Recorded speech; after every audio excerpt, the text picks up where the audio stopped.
Welcome to the Standing Up to POTS podcast, otherwise known as the POTScast. This podcast is dedicated to educating and empowering the community about postural orthostatic tachycardia syndrome, commonly referred to as POTS. This invisible illness impacts millions, and we are committed to explaining the basics, raising awareness, exploring the research, and empowering patients to not only survive but thrive. This is the Standing Up to POTS podcast. Hello, fellow POTS patients and peachy people who care about POTS patients. I'm Jill Brooke, your horizontal host, and today we have an episode of the POTS Diaries, and we are speaking today with the lovely Katie. Thank you so much for being here with us today, Katie. Hi, Jill. Hi, people at home listening. Thank you very much for having me on your podcast. So let's do some basics. What is your age and where are you? Where do you live? I am 37 and I live in Cleveland, Ohio. Okay. And tell us about you. What are you passionate about? I feel like this is like the job interview question that I always freeze up on. Do you want me to ask you about your faults as an employee? What things can go better? No. Too much? You're too much of a perfectionist?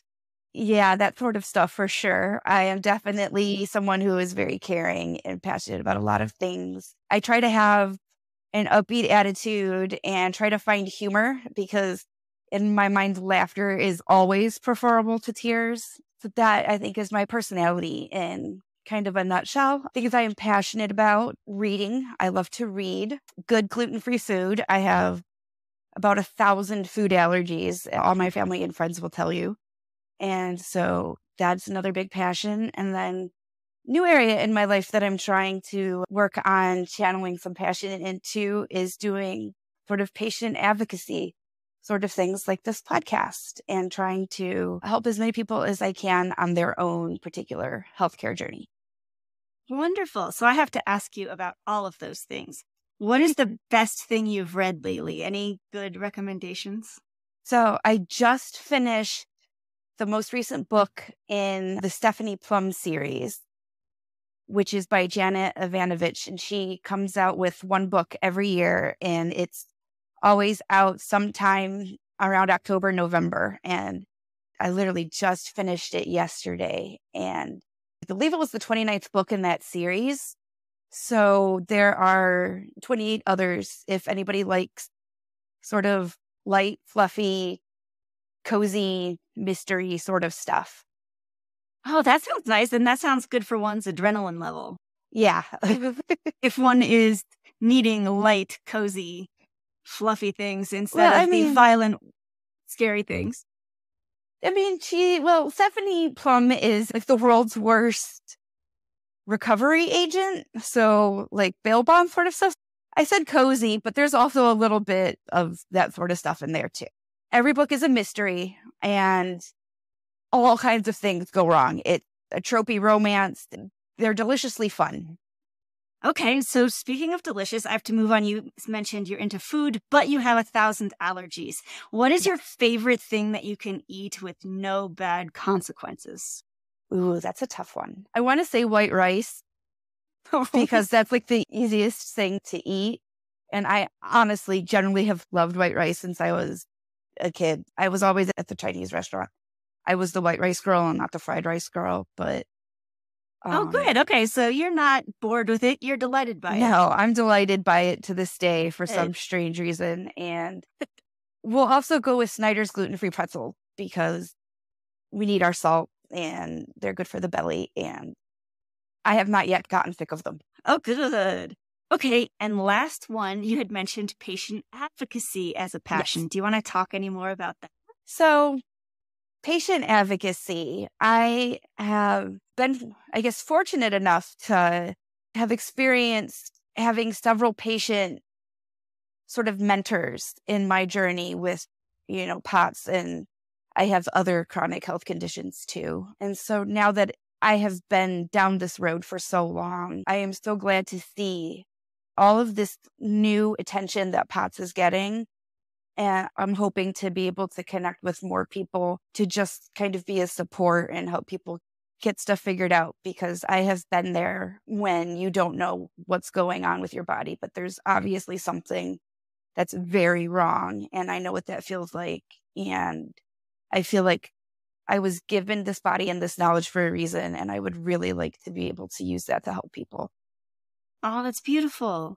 So I know that before we started recording, you had mentioned that your POTS journey had taken a big turn in the last year. And it's almost like you've had POTS twice in two different ways. Do you want to talk about that?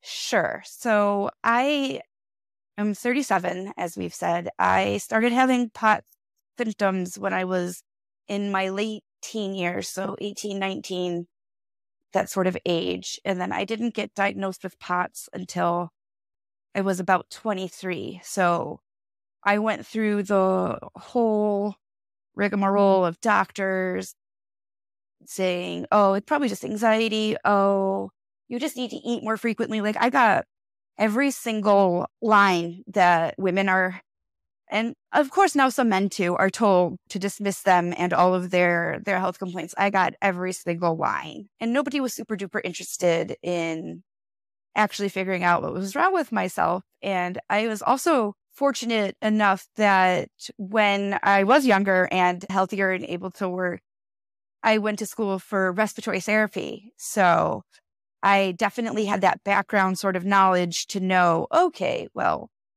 yeah, something is definitely not right here. And this is happening when I'm not feeling anxious. I'm feeling more anxious because you're not listening to me, sort of thing going on. And you had a very hyperadrenergic presentation at that point, right? Yes, I did. It is still off the charts.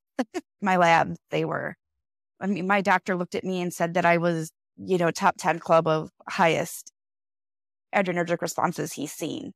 So can you say what that feels like for people who are wondering, what is this hyperadrenergic thing? So for me, it feels like my body is in this super excitable state.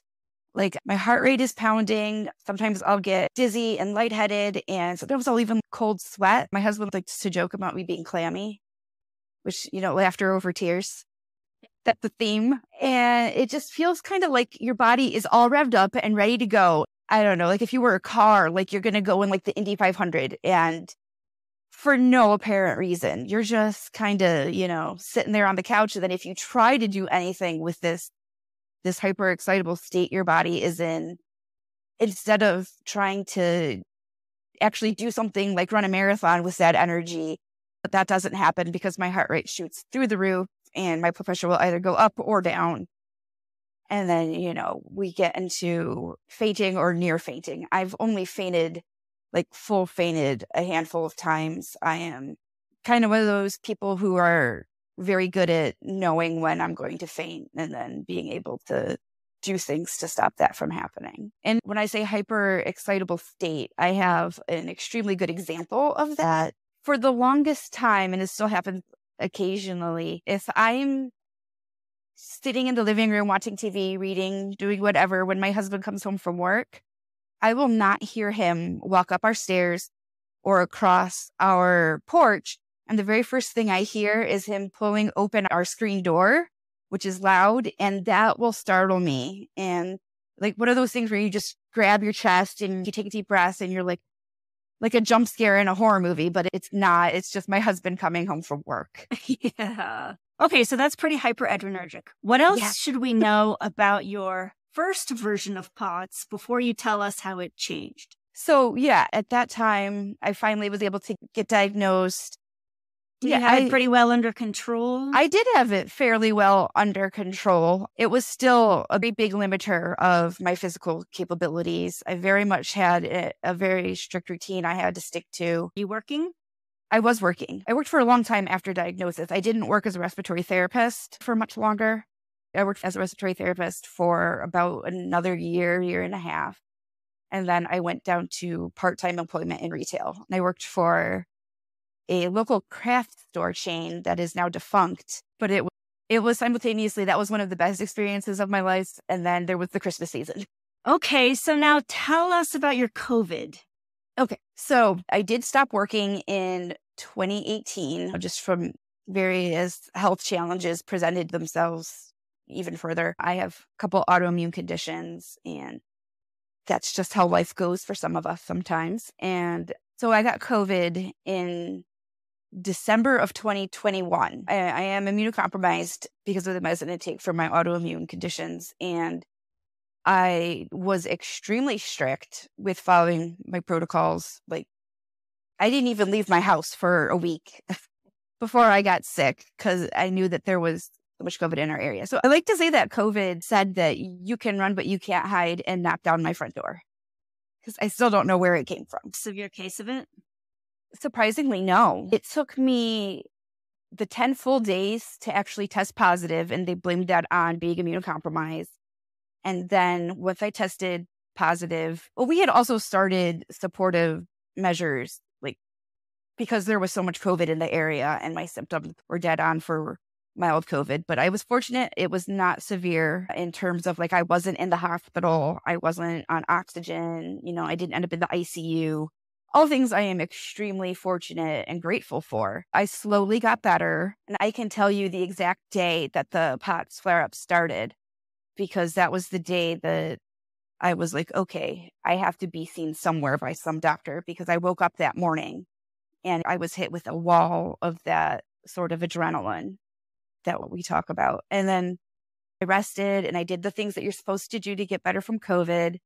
And then took me like a solid 2 months to start feeling kind of normal. And then when that happened, I had a very mild, like post-COVID rash that was on my face. And then 2 weeks after that, I actually had a very mild case of the shingles. I was the second time. It was very, very mild. But after the shingles went away, then my POTS decided that it just wanted to flare up with kind of a vengeance. Yeah, it was like a dragon. Like, it was breathing fire. Nobody could really figure out why that happened. And it has taken a very, very long time for us to sort of get this under, I don't want to say under control, but just like getting back to that place of like predictability in my life. And to this day, here we are, it's November.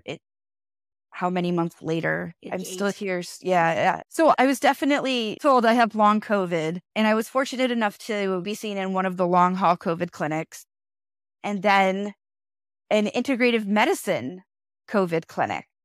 I didn't know what integrative medicine was until this happened, but integrative medicine is really interesting, where it looks at like the 4 pillars of health to restore kind of health to an individual. And so they look at sleep, stress management, diet, and activity. And they also look at, I don't want to say like more natural things, but they do medicine and supplements. So that's really cool. And I learned a lot in that class too. I didn't think that I would, after being so involved in healthcare for as long as I have been. I didn't think I would learn very much from them, but I did. So is your POTS still like a dragon, or is it calming down? Is it maybe more of just like a really hyper golden retriever at this point? Or... We're somewhere between golden retriever and a dragon. I will say we had to quadruple my beta blocker dose, which is absolutely insane. I am very, very, very strict with sleep schedule. And at some point, I wonder how much things improved, or how much am I just getting better at knowing what the new situation is. I'm very happy, though, that it seems like it has been a minute since I have had to just like say to my friends, I'm done for today. I can't do anymore. So probably a mixture of both. And I am very pleased with that. But that sounds rough, that here you had worked so hard to conquer it once, and then it came back with a vengeance, and now you're working even harder, it sounds like. Yeah? Yeah. And that's partially what made me want to really get into the patient advocacy half of it, because I had been through all of this already.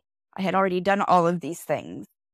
And then now here I am redoing some of these things. And it was just, from the workup that I had the first time, over a decade ago, to how it was approached the second time, it was a very interesting thing to watch and to be part of, to have that sort of, I don't want to say old dogs can't learn new tricks sort of thing, but it was, on one hand, it was very interesting for me. It sounds like maybe you got to experience the healthcare system twice for POTS. Once like 10, 20 years ago, once recently. How did they compare? How would you rate the improvement or progress, if any? I have a neurologist, an autonomic neurologist, who manages my POTS and migraines and, all the other assorted neurological fun that comes with POTS. And they really wanted me to be seen by a specific cardiologist at the Syncope Clinic, at the Cleveland Clinic.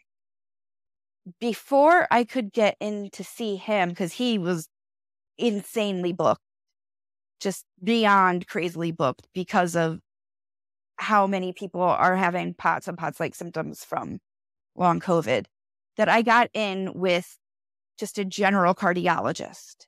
And even with a diagnosed, well-documented history of POTS that had been managed, I still got the statement from him, why are you wearing your Apple Watch? Watching your heart rate is what's making you anxious. And that's what's driving up your heart rate. Yeah. Okay, so that does not sound like a high grade for the... Thankfully, when I did get to see the doctor in the Syncope Clinic, it was a completely different story. And he was absolutely amazing. And it was his input that has kind of allowed me to build my strength back up to where I am currently. But it was just very interesting to me to have that happen again after all of this time. I was not expecting it. Were you better fortified against stuff like that? Because I almost wonder if I were to completely do the whole thing again with doctors, knowing now what I know, if I would be able to be smarter and probably a bit sassier and more angry, then I'd stand up for myself better. I want to say yes, because we ended that appointment with him doing some tests that he had not really thought that were necessary, including a Holter monitor of all things, because I was essentially like, prove it. If it's my watch that's making me anxious and making my heart rate go up, let's see what the Holter monitor shows. Gosh. Well, I'm so sorry that you have been through this twice. Could we do a speed round and take advantage of your collective experience? Sure. We'll try. Okay, perfect. We invite you to say the first thing that comes to your head, whether it makes sense or not, because we know your brain's not getting all the circulation it would like. That is definitely a long haul COVID symptom of mine for sure, is there is more of a disconnect between my brain and my mouth. And sometimes it's harder to get the things I actually want to say out. Okay, well, that will make this exciting. Yeah, we'll see what comes out. What is your favorite way to get salt? Ooh, this speed round is not very speedy. I have a lot of ways to get salt, so I think that's why I was struggling there to pick one quickly. If I know that I'm going to need a lot of salt, I prefer the salt stick, the Vitasium. If I know that I'm just like, maybe I got overheated, then I like the liquid IV. And then going back to rice, there's nothing I like more than white rice with some salt and garlic powder, pepper, then, some kind of other entrees to go with it. But I'm a big, let's get our salt from the salt shaker instead of other ways of getting salt sort of person. Okay, very nice. What is your favorite time of day and why? I like the hours of like 10 a.m. to 2 p.m. And I think that's when I have like the most energy. I'm awake and my joints aren't all stiff anymore. And, I've had breakfast and lunch and I like that part of the day. What's one word that describes what it's like living with chronic illness? Interesting. What is some good advice anyone ever gave you? I don't know if this is advice, but I always come back to, and I believe it's a Maya Angelou quote, people won't remember what you said or did, but they will remember how you made them feel. And so I guess I always try to treat people with that in mind. So Beautiful. I guess it's Maya Angelou's advice to me. What is something small or inexpensive that brings you comfort or joy? Kind of a weird one, but I didn't have a lot of stuffed animals as a kid because of asthma. And so now I have a Build-A-Bear Lord of the Rings Frodo. And he is inexpensive and small, and he brings me lots of comfort and joy. Right on. What is something you're proud of?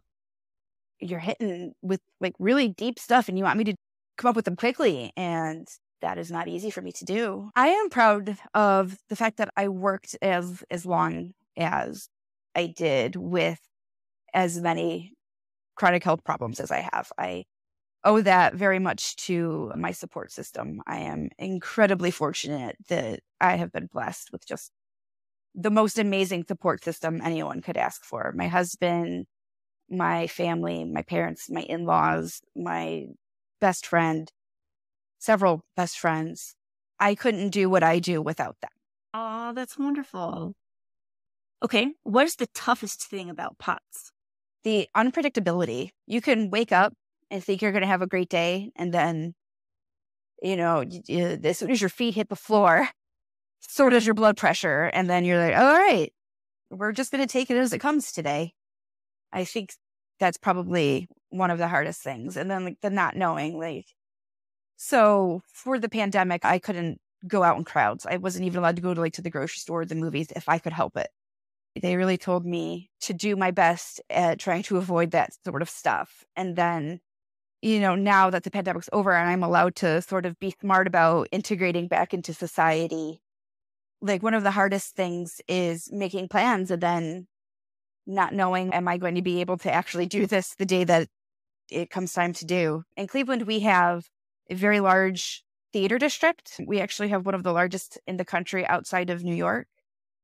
And so we've been looking at getting tickets to go to see some plays. And I'm like, fingers crossed. Fingers crossed. We're going to make Hamilton happen.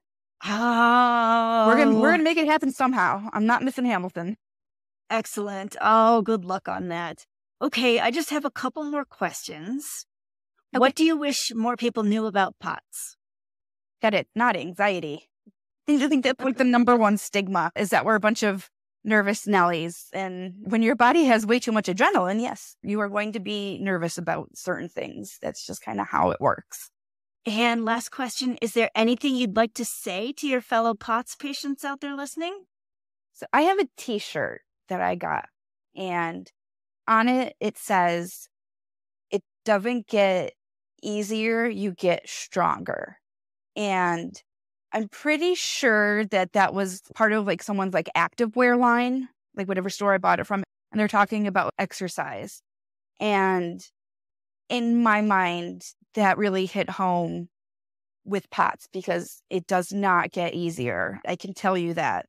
I have been through it twice now. It does not get easier, but you do get stronger. Your ability to handle things and be who you are still and not lose yourself, you get stronger.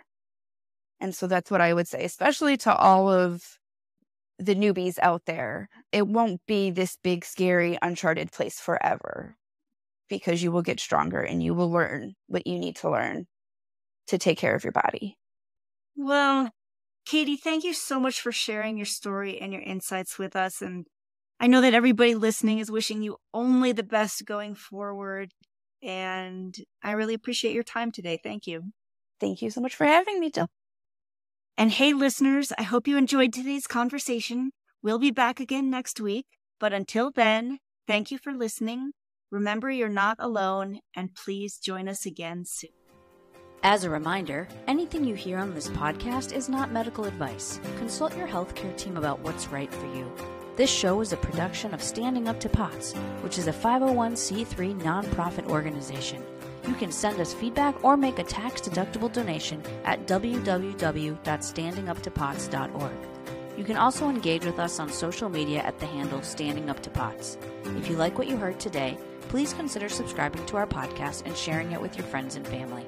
You can find us wherever you get your podcasts or at www.thepotscast.com. Thanks for listening.